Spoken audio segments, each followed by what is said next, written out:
you're watching online, welcome. Thanks for joining us. All right. Title of my talk today is The Algorithm of Life, or Things I Learned on Instagram. So when I was back in college, my algebra teacher told me there are three kinds of people: those who are good at math and those who aren't.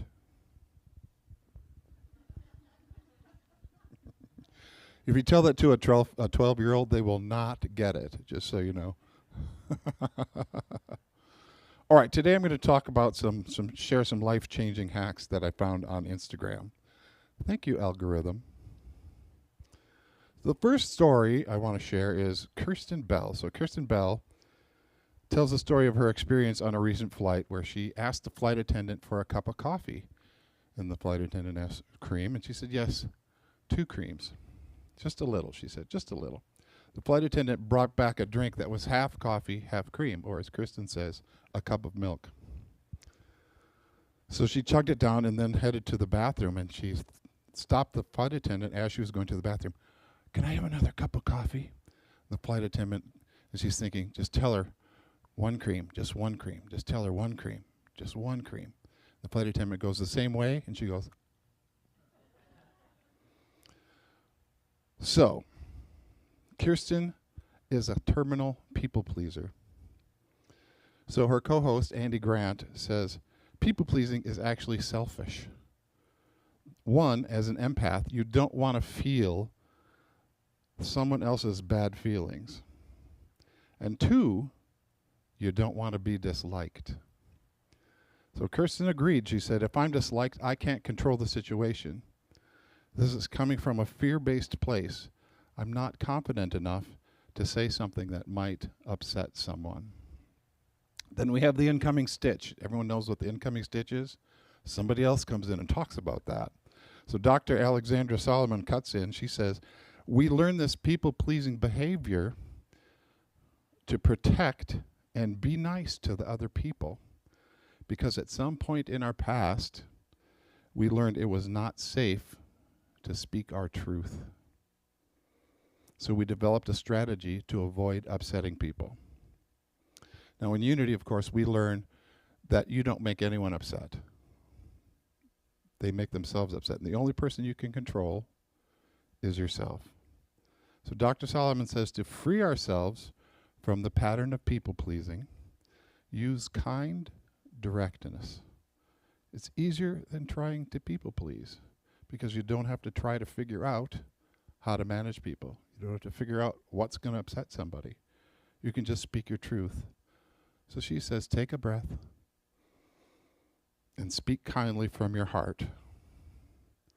When your tone, your intentions, your words, and your behaviors are aligned, people trust you more. So it's a win-win. So let's go over that. Go over that. There we go. Instead of people-pleasing, I didn't put it on my notes. Okay, you guys have to read that. Can someone read that nice and loud for me?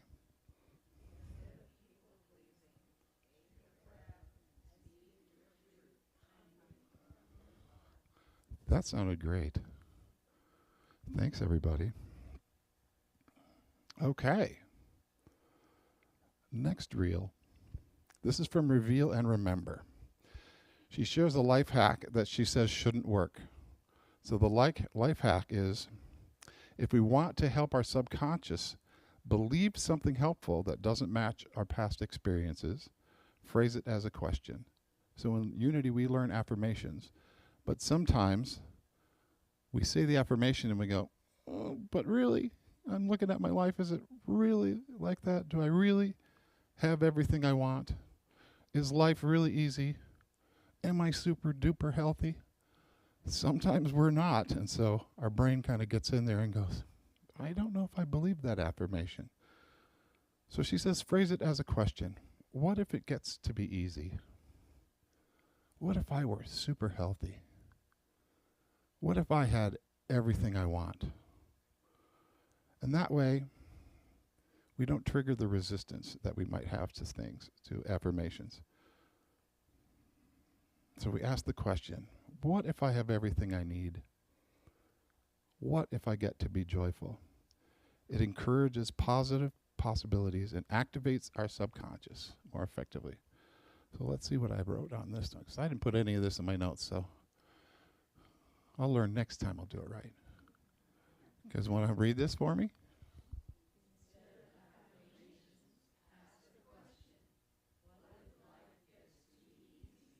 You guys are good.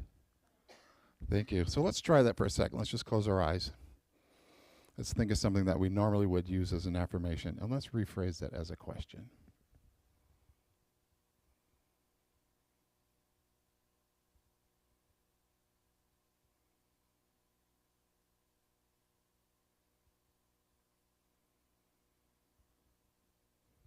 All right.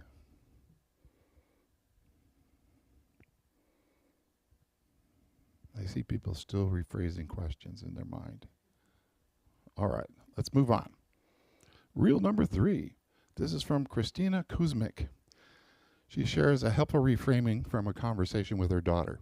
So her daughter kept coming home from work upset, carrying all the stress from the day, every rude comment, every awkward interaction. And Christina reminded her that life already hands us so many bricks. Don't pick up every brick. She says, every little annoyance, if it's a brick and you pick it up, life becomes very heavy. So she told her daughter, just imagine it as a feather and just watch it float away. So the next day when her daughter came home from work, she asked her daughter, how was work today? She said, great. And her mom was like, what? She goes, feathers. So then a couple weeks later, Christina had her own opportunity to use this practice. She was going to work and there was a meeting, and she knew there was a person that always brought everybody down, that made negative comments. And she's like, okay, I'm not going to let this person frustrate me.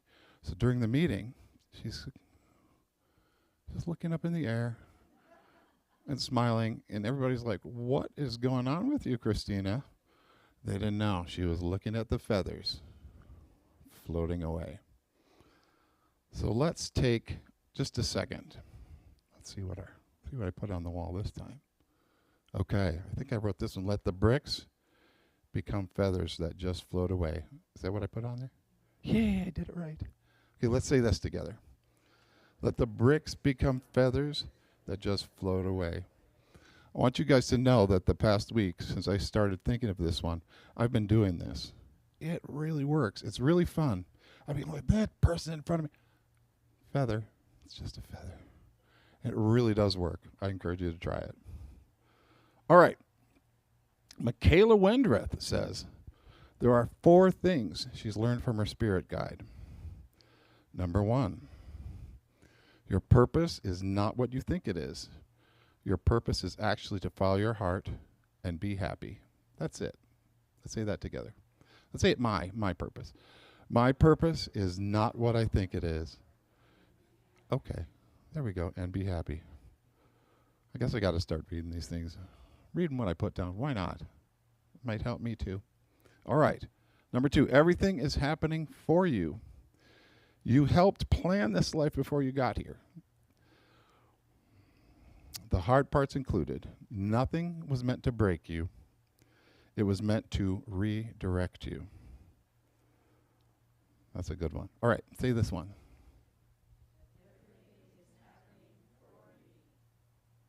Ooh, for me, yes. So when it took me a little while to realize that all the mean things my oldest sister said to me growing up was for me. It took me a long time. Let's just put it that way. That sister. She actually apologized to me a couple months ago because I was like, okay, I don't need to talk to her anymore. She doesn't like me. She doesn't like to be around me. So why would I want to be around somebody who doesn't like me? She wrote me an email and apologized, and I was like, oh, I'm not sure what the reason is for this. And she said, she's very religious. She said, God has been showing me all the damage I've done. Wow. Give me a sec.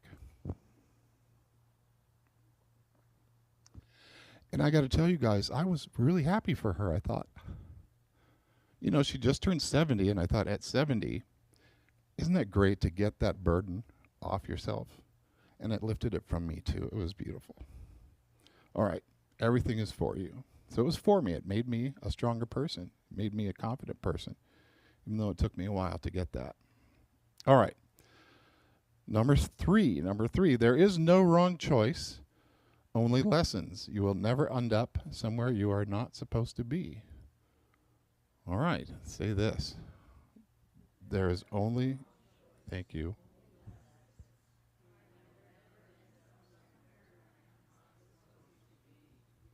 Beautiful. You guys are switching it to first person. I love that. All right. Number 4. Your heart already knows the answer.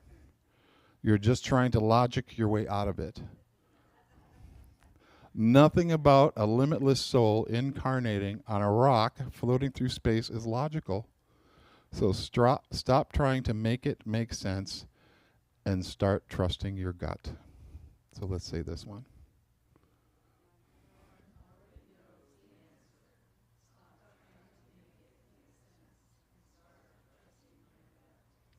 Beautiful.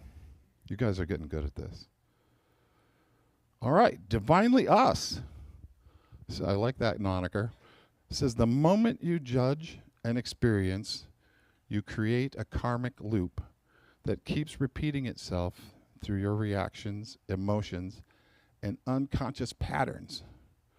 But the moment you simply observe life without labeling anything as bad or good, without attaching stories or resistance, you rise above the field of cause and effect.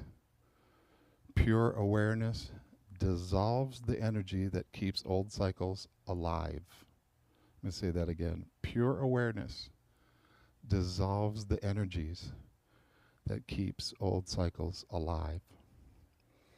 This is the true meaning of becoming the observer, the state in which karma is not created, suffering is not prolonged, and consciousness becomes free from repetition. Observe deeply, and the cycle ends. Let's take a moment just to observe.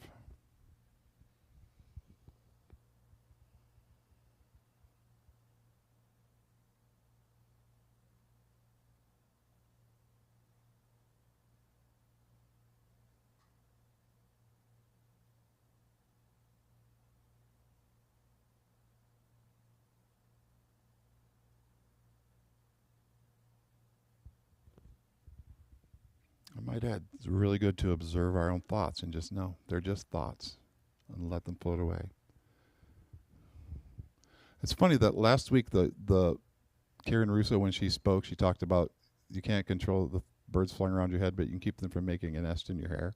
I've used that phrase for years and just love it. You can't keep the birds from flying around your head, but you can keep them from making a nest in your hair. All right. Bryn Smith. I'm not sure if this is Bryn Smith or Bryn Ann Smith, but they say the shift happens when you stop saying, I want that thing, and start saying, that thing wants me. So instead of reaching with desperate energy, imagine the car, the job, the client, the relationship, the opportunity already moving toward you. It changes the feeling from chasing to allowing. You're not trying to force life to hand you something. You're making space for what is already aligned with you to arrive. So that small change releases resistance. It quiets the panic that we have. Sometimes I need that thing. When am I going to get that thing? And it makes it easier to receive what you want. So you guys know if you're thinking, when am I going to get that thing? That's the energy you're putting out, the when. Instead of the, I have that already. So what you want wants you. Say it with me. What I want wants me. Let's say it again. What I want wants me. And now be specific. And you don't have to do this out loud, but you can if you want. But if you want to just do it in your mind, just name the thing that you want, and that thing wants you.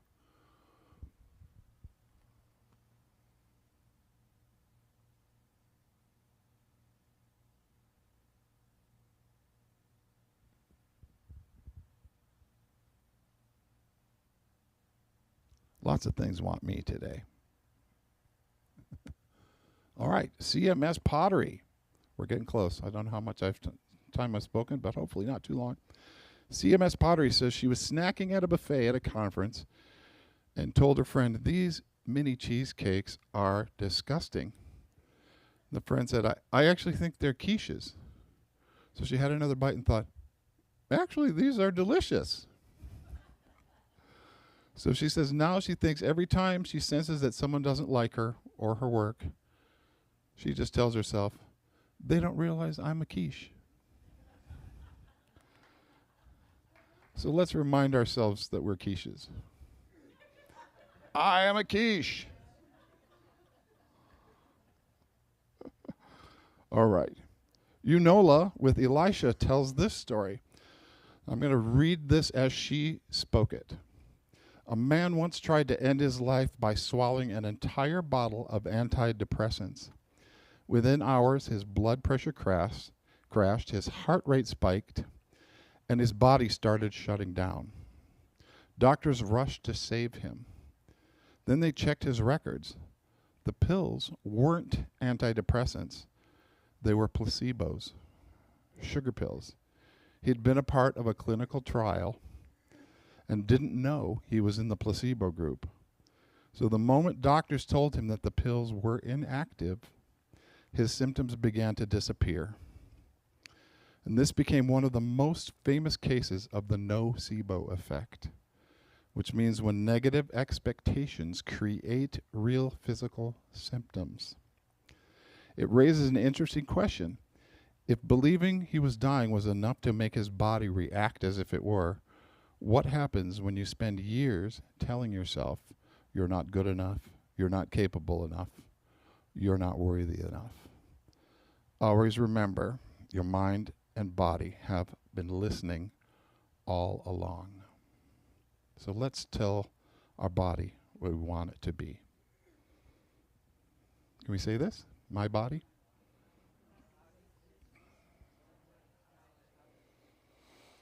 Ooh. You guys want to practice telling your body some good stuff? Let's spend a few seconds doing that.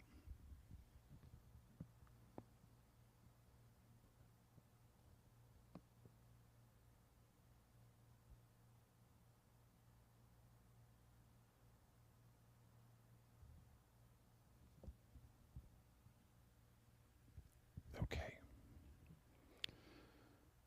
Almost there. The penultimate story. The intuitive therapist gives this advice. To stop intrusive thoughts, try naming your brain. If you wake up and your mind immediately starts spinning with stressful thoughts, give that voice a name, like Becky or Ethel or Charmaine. I call mine Thibodeau. It sounds silly, but that's partly why it works.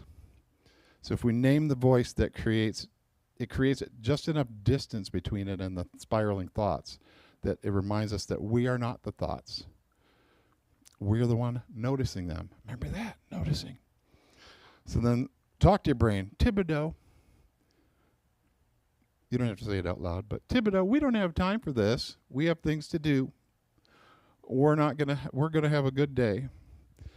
So say it out loud if you want. Your brain hears you. It interrupts the pattern before it takes over and reminds you that every anxious thought does not get to be in charge of your day. Name your brain and get a hold of your thoughts.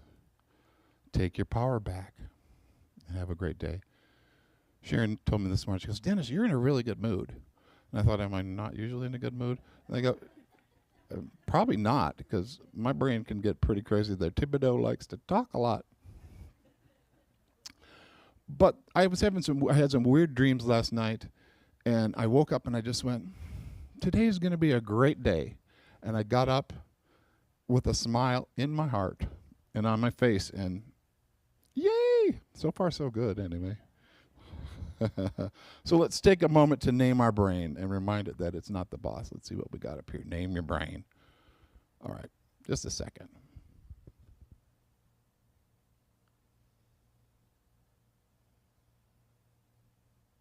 Let's say it. Thibodeau, you do not get to be in charge. All right.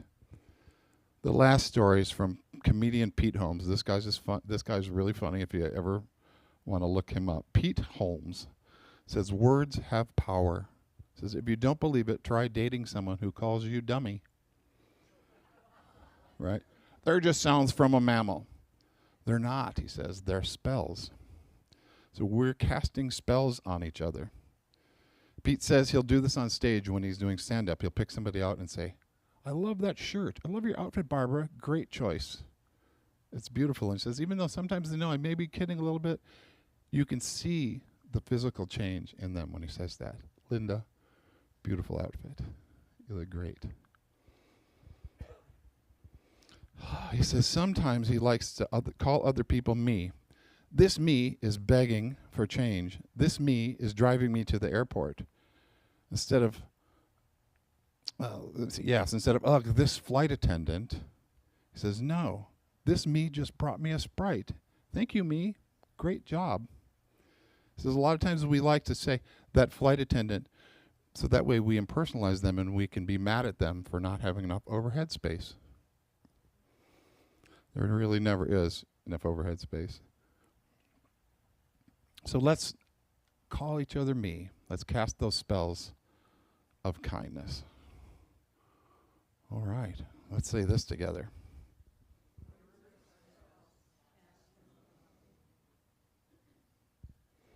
All right, thank you guys for listening so attentively and reading so very well. So I'm going to leave you with this thought. My mom had a plaque on her wall, and it said, keep your words soft and sweet, just in case you have to eat them. All right, we're going to sing a little song. If you know it, sing along.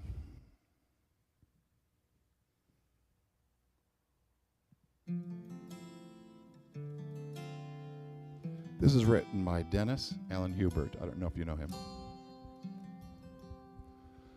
I went on a journey far across the sea, looking for my missing peace of mind,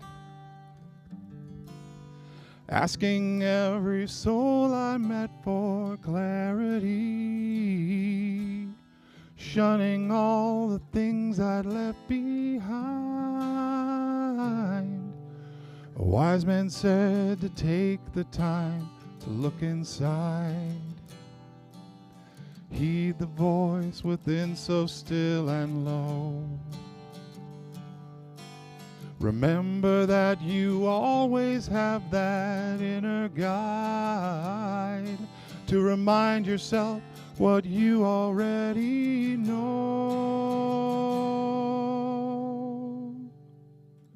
You're already home.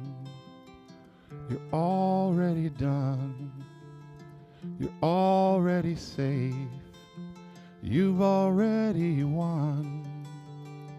You're already rich. You're already pure. You're already free. You're already there. Why look anywhere? You're already home. Maybe if I simply let myself admit I have always known I have the key, so I might as well just pick a door and open it, 'cause once I enter, home is where I'll be. I'm already home. I'm already done. I'm already safe. I've already won. I'm already rich. I'm already pure. I'm already free. I'm already there. Why look anywhere? I'm already home. Like Dorothy, we travel a road in ruby shoes To learn it's all about the journey, not the list of things to do. Once we find our home inside, has a power that is real. It won't take any time at all to click those magic heels.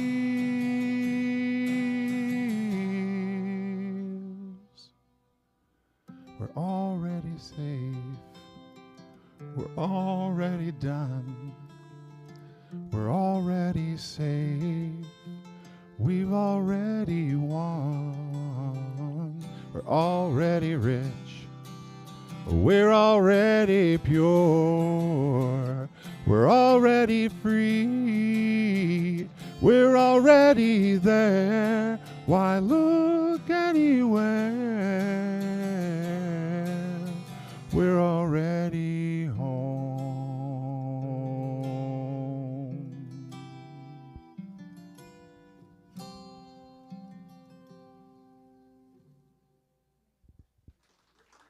Thank you. Thank you so much. All right. Say this with me. I am a beloved child of God, here to be an ambassador of good. So this is our time for giving. So Unity of Tempe works by your generosity. The gifts you give help us to cover our expenses and then some. So say this with me. I am a joyful sharer of my good. I remember that as I give, I receive, and that God is my source. Thank you, Josh. So if you want to give online, you can go to Zelle or PayPal. Here's the QR code for that, if you're more comfortable with that.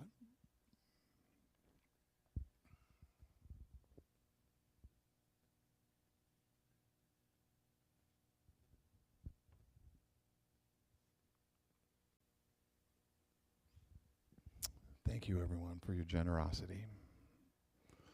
All right, let's stay connected on the go. So wherever your travels take you, your spiritual home is only a click away.